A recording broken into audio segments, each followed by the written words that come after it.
গহপুৰৰ ডিফলু সত্ৰত ভয়ংকৰ পথ দুৰ্ঘটনা। আমি আকৌ জনাইছোঁ, গহপুৰৰ ডিফলু সত্ৰত এক ভয়ংকৰ পথ দুৰ্ঘটনা সংঘটিত হৈছে। বাছ আৰু বলেৰো পিকআপৰ মাজত মুখামুখি সংঘৰ্ষ। গহপুৰৰ ডিফলু সত্ৰৰ 15 নং ৰাষ্ট্ৰীয় ঘাইপথত এখন যাত্ৰীবাহী বাছ আৰু এখন বলেৰো পিকআপ ভেনৰ মাজত মুখামুখি সংঘৰ্ষ হয়।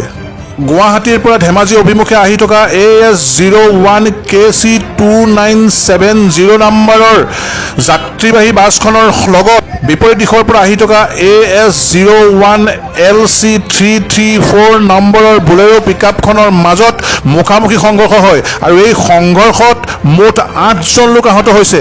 আমি আকৌ জনাইছোঁ, এই মুখামুখি সংঘৰ্ষত মুঠ 8জনকৈ লোক আহত হৈছে। ইয়াৰে বলেৰোখনৰ চালকজনৰ অৱস্থা অতিকৈ সংকটজনক বুলি জানিব পৰা গৈছে। উল্লেখযোগ্য যে যাত্ৰীবাহী বাছখনত মুঠ 26জন যাত্ৰী আছিল।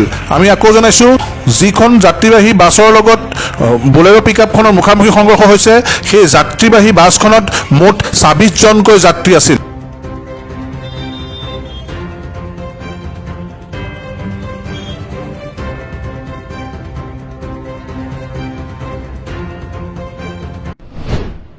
সম্পূৰ্ণ এখন বলেৰো পিকআপ ভান আৰু এখন PSTCৰ লগত মুখামুখি হেৰি হৈছে, সংঘৰ্ষ হৈছে। আৰু বলেৰোখনৰ যিজন ড্ৰাইভাৰ একেবাৰে অৱস্থা সংকটজনক। আমাৰ জনসাধাৰণে বহুত চেষ্টা কৰি যেন তেনে ড্ৰাইভাৰজন উলিওৱা হৈছে। যাত্ৰী কিমান আছিলে? বাছখনৰ যাত্ৰী অনুমানিক 18-20 জন মান আছে। এতিয়া যাত্ৰীসকলৰ কিমান কি আঘাত হৈছে? আঘাত হৈছে যথেষ্ট। প্ৰায়কেইজনক হস্পিটেললৈ নিয়া হৈছে, হস্পিটেলত চিকিৎসা কৰিবলৈ নিয়া হৈছে। বাছখন কোনফালে আছিলে অভিমুখী? কোন দিশৰ অভিমুখী? লখিমপুৰ অভিমুখে আহি আছিলে। বলেৰো পিকআপখন তেজপুৰ অভিমুখী আছিলে। আচলতে এই আমাৰ টাৰ্ণিংটোত খুব তীব্ৰগতিত গাড়ীবিলাক চলাই আমি ওচৰৰ মানুহখিনি বহুত অসুবিধা পাইছোঁ এই কথাটোৰ কাৰণে। ইমান কৰি থকা হয়, কিন্তু একেখিনি ব্ৰেকাৰটো লাগে। আমি আজি বহু দিনৰ পৰা কৈ আছোঁ, আমাৰ দুৱাৰমুখতে ঘটনাবিলাক হৈ থাকে। স্পীড ব্ৰেকাৰ লাগে বুলিতো আমি কৈ আছোঁ। স্পীড ব্ৰেকাৰ দিয়া নাই, কোনো ব্যৱস্থা লোৱা নাই চৰকাৰে। বহুতকেইটা হৈছে, বহুত কেইজন মানুহ ইয়াত মৰিছে। আমি নিজৰ হাতে আমি তেওঁলোকক হেৰি কৰিছোঁ। বাইক এক্সিডেণ্টত মৰিছে, গাড়ী এক্সিডেণ্টত মৰিছে, বহুত ঘটনা হৈ আছে এই ঠাইখনত। কি ক'ব আমাৰ ডিফলু দুইফালৰ পৰা পূবৰে হওক বা পশ্চিমৰ পৰা হওক, যিটো স্পীডত গাড়ী চলায়, এটা স্পীড ব্ৰেকাৰ বিৰাট প্ৰয়োজন। প্ৰশাসনৰ ফালৰ পৰা এইটো কোনো কথা গুৰুত্ব নিদিয়ে। এক্সিডেণ্ট হ'লে প্ৰশাসনৰ মানুহ আহে, কিন্তু তাৰপিছত ফটোগ্ৰাফেন।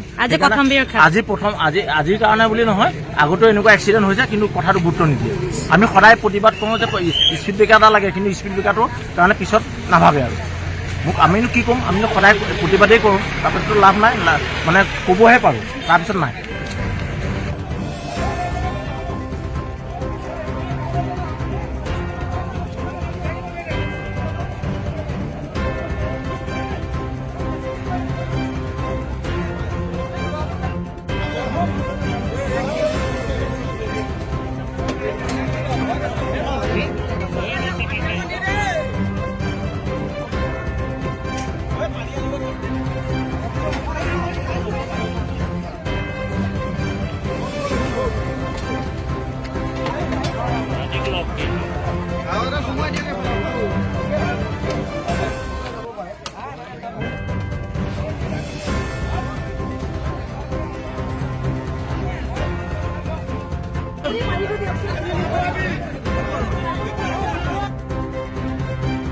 গহপুৰৰ পৰা অৰুণ ভূঞাৰ ৰিপৰ্ট, E24 লাইভ ব্ৰেকিং।